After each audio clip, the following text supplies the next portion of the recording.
If you have ever studied any calculus, I'm sure you've seen the box problem, which is an extremely traditional problem, asks you to fold this page along these dotted lines, turn it into a box. What is the biggest volume that the box can have? Today I want to extend this into a slightly similar but very different problem, which is, what if you cut this paper in this way and try to make it into a cylinder instead of just a box? Again, you want the biggest volume of the cylinder, but the two problems, even though they sound very similar when stated this way, they are very different in the tools that you need to solve them, and that's what we are going to talk about today. You can skip this part if you're already very familiar with it, but I'm going to explain the box problem. So let me fold the page along the dotted lines like I said. And now that I have done that, I'm going to fold all four sides up at the same time and stick a piece of tape on the corners so that they stay.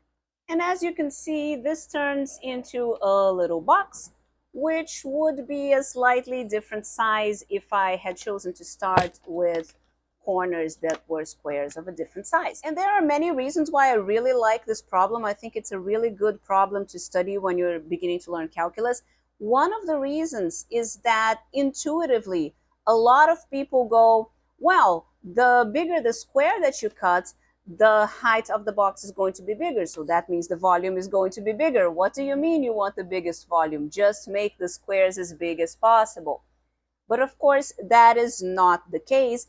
And it's a very good opportunity when students ask this question to talk about this. Because yes, if you increase the size of the square, you are increasing the height of the box. But at the same time, if you increase the size of the square, you are making this bottom part smaller. So you increase the height at the same time as you make the base smaller. And then the product, base times height, is it going to be bigger or is it going to be smaller? One of the factors is increasing, the other one is decreasing. So it's like two forces pulling in opposite directions. And that is the way that most of these optimization problems work, because it's not obvious which one is going to be stronger. And in fact, that's exactly why there is a maximum in the middle, because at some point they are equivalent to each other, so to speak. There are a lot of reasons why I think that this is such a good problem to study.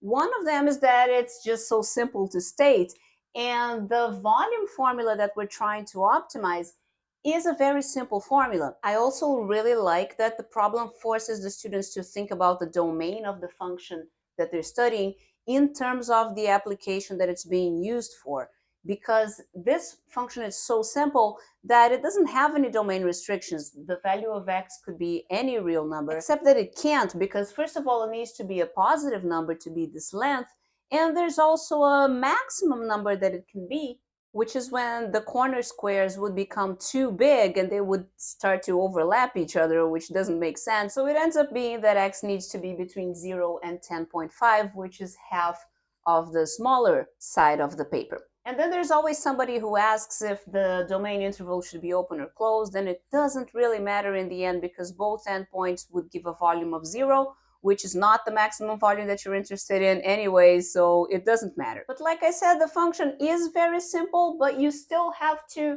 distribute everything before you take the derivative, because keep in mind, I am teaching this problem to students who are just beginning to see calculus, so let's not try to do product rule right here or anything like that. I just want to distribute everything and take the derivative of the polynomial. And even though the numbers of centimeters for the size of the paper, 21 and 29, are kind of approximate, it's very pretty that it becomes 42 plus 58, which is 100 here. And now we're going to take the derivative of that. And in order to find the values of x for which this derivative is equal to 0, the expression is again simple enough that I can do it by hand, which is again one of the reasons why I like this problem. It's very meaningful, but still very manageable. Of course, I'm saying that I can do this by hand because it's a quadratic equation and I can use the quadratic formula, but I'm not going to go through any details of that right now. I just happen to remember that one of the answers is surprisingly close to 4. The other one I'm writing 12.5, but I don't really remember point what. It's just bigger than 12.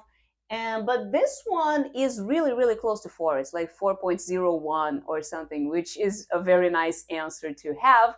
Once again, another good reason to like this problem. Another observation that becomes very interesting is that the second answer is not valid because 12.5 is outside of this domain here. But most importantly, I like this problem because before students get to it, they're used to optimization problems being only in terms of quadratic functions. So I have something that I want to maximize, which is described by a quadratic function.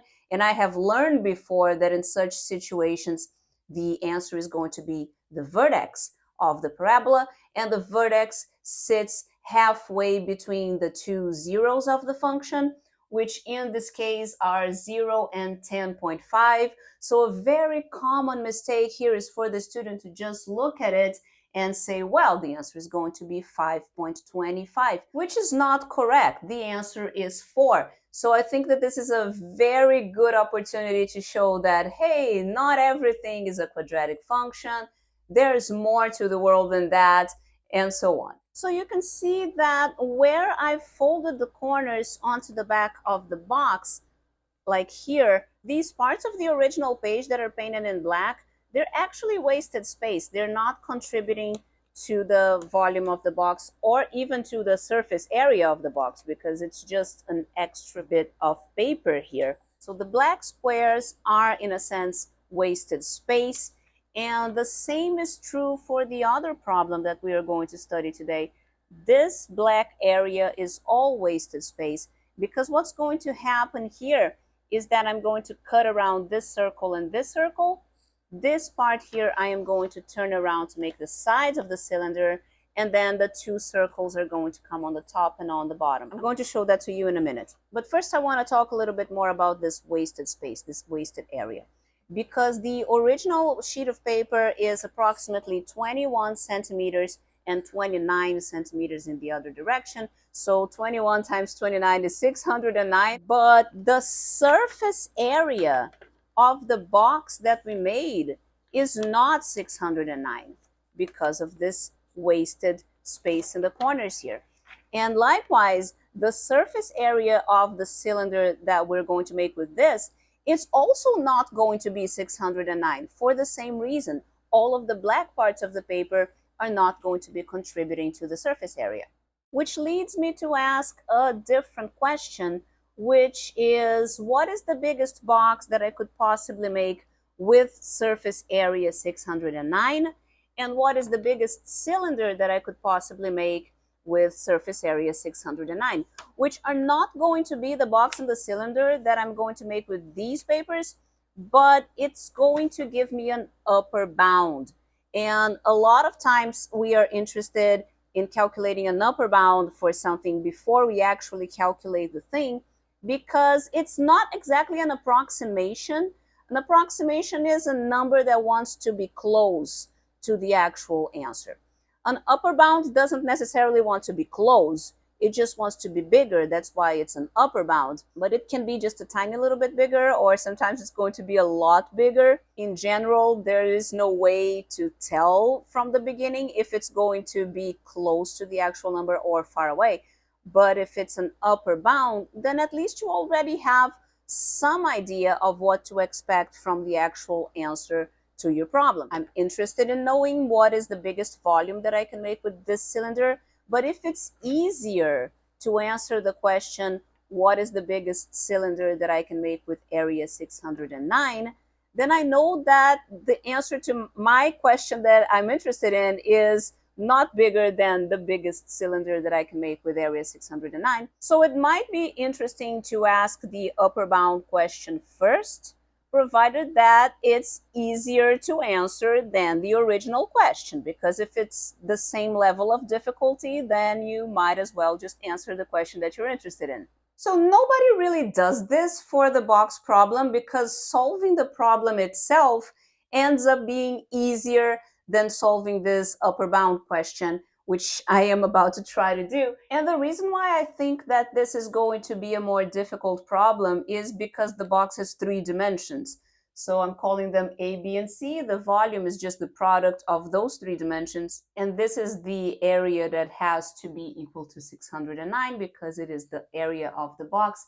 There is no 2 with the BC because the top of the box is open. So bear with me a little bit here because I am aware that the things that I'm about to do are going to feel a little bit like I'm cheating. But the thing is that there are too many variables here. I have 3 variables, A, B, and C, because in this problem, unlike in the original one, I am not constrained to a particular shape of rectangle where I'm cutting things from. I am only constrained to a certain area, and this is not the only rectangle that has this area. So in other words, this problem has more freedom than the original one, which is why it makes sense that it has an extra variable, because more variables is more freedom to do the things in different shapes. And more freedom also explains why this is an upper bound, because everything that I can do with the original paper from the problem, I can also do here, but here I have even more choices. So if I'm trying to make the biggest one, I can definitely make one that is as big as the previous one, but I can make even bigger ones, which is why the answer to this problem is expected to be bigger than the answer from the original problem, which, by the way, was approximately 1092. I hadn't said this number before, but this is just plugging in x equals 4 into the volume function from the original problem. It's a little bit approximated, but that's okay. So what's going on here is we have too many variables is that usually in optimization problems, I will have one constraint putting together the values of 2 variables. I will isolate one in terms of the other and then plug that into the function that I want to optimize. This is kind of the same as I'm doing here, but there's always one extra variable. So my constraint was that the area of the surface of this box needs to be 609, but this constraint is not putting together just 2 variables, but 3. So I chose one of them to isolate in terms of the others, and I chose A because B and C are symmetric here. They're doing exactly the same thing. A is the only one that is different due to the fact of not having a 2 here in front of the BC term. So I've isolated the A in terms of BC in the constraint. I've plugged that value of A into my formula for volume, giving me this thing, which is very horrible, but at least it is symmetric in the variables B and C. But the next step that I would usually do in an optimization problem right now is to take the derivative of the volume with respect to my variable. That's a problem because I don't know which variable. I have 2 of them. So I've just chosen one. I've taken the derivative of the volume with respect to B, and my thinking is that whatever happens here, it's going to happen as well if I was taking the derivative with respect to C, because like I said, they are symmetric. So from here to here, it looks kind of complicated, but I've just used the quotient rule so you can follow the step by step and see that that's actually what's going to happen. And now I want to set that big fraction equals to 0, which means, of course, that the numerator has to be equal to 0. So I'm going to put this part equals to that part without the minus. Okay, so there's a 2 here that I can cancel out with this 2 if I factor it out of the B plus C. And also, there is a term here that looks a lot like that term over there. The difference is that one is B times this one. So I want to divide both sides of the equation by this big term here, which would make it look very simple. But the thing is that if I'm dividing both sides by something, I had better make sure that that something is not 0. Or in other words, if that term that I divided by was equal to 0, that is another solution to this equation that I can't forget, because if I had a 0 here times whatever equals to 0 over there as well. And it turns out that the simple looking solution is not going to be interesting, because if I subtract b from both sides here, I'm just getting c equals 0, which I know is not the answer, because if one of the dimensions of the box is 0, then the box's volume is 0. It's not the biggest that it can be, which is what I'm looking for. So I'm not really interested in this one. That is going to be the good solution. So if I just keep working with that one, I wasn't really isolating one of the variables, but in a sense, I've isolated the product BC, which is also nice because it appears in the formula for the volume. So I am satisfied with that. And just backtracking a little bit, taking the derivative with respect to B and not C was a choice. But if I had taken the other choice, I would have gotten the exact same answer because it's symmetric. And I would have found the option to have B equals 0 here. But again, I don't want that one because it would make a box of volume 0. Okay, so now I have BC equals 609 divided by 2. What am I going to do with that? I am going to plug it into the volume formula to see what happens.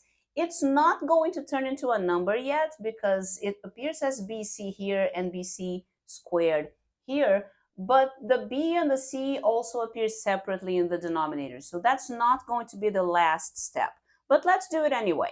It looks like this when I substitute this into that, and now I'm going to simplify it a little bit, and I still want to maximize this volume. That still depends on B and on C, but this is appearing in the denominator. So the volume will be the biggest when B plus C is the smallest. And remember that B and C are now connected by a constraint, which is that their product needs to be equal to 609 divided by 2. Now, for a symmetric situation, it's not surprising that the answer is going to be that B needs to be equal to C, and therefore each one is the square root of that. But if you want, you can treat that as a smaller optimization problem, which is now very nice because it only has two variables. So the function that I want to minimize is the function B plus C, but C is equal to 609 over 2B. Now I'm going to take the derivative of that and set it equal to 0. I found exactly what I suspected I was going to find. So just to summarize that answer here before I erase this part.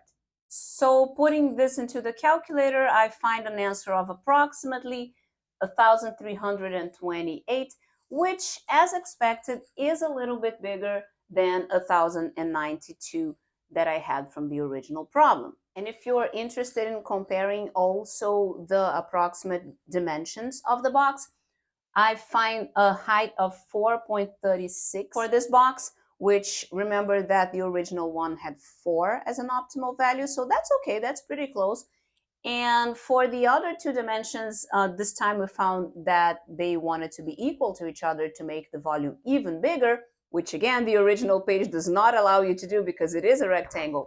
But if they were the same, they would be 17.45, which you want to compare to the 13 and 21 from the answer to the original problem.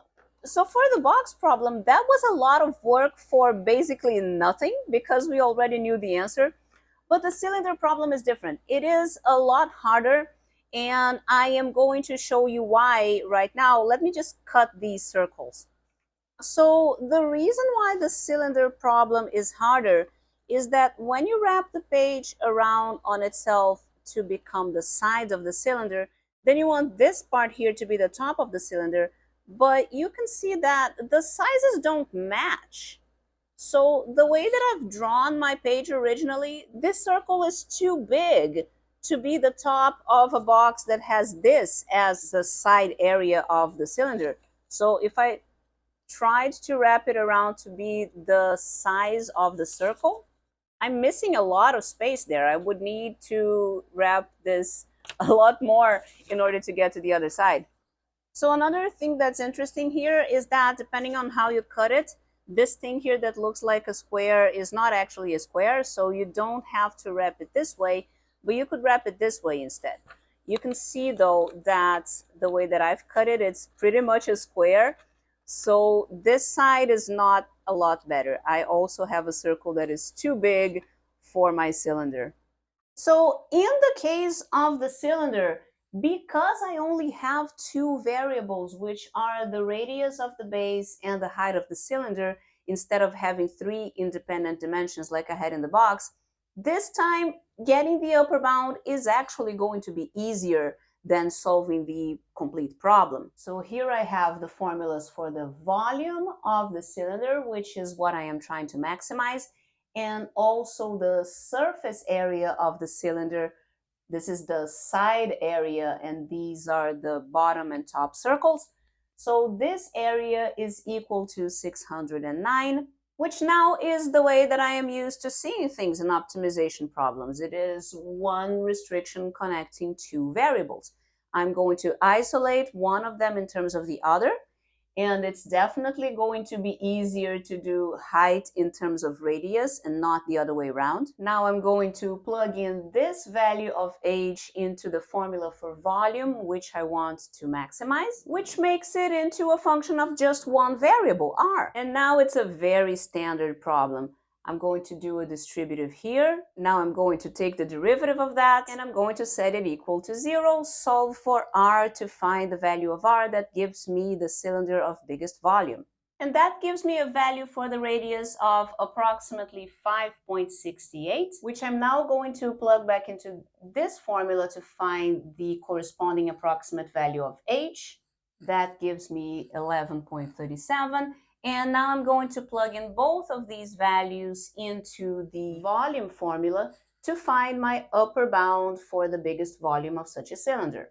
Okay, so that's the answer to my upper bound.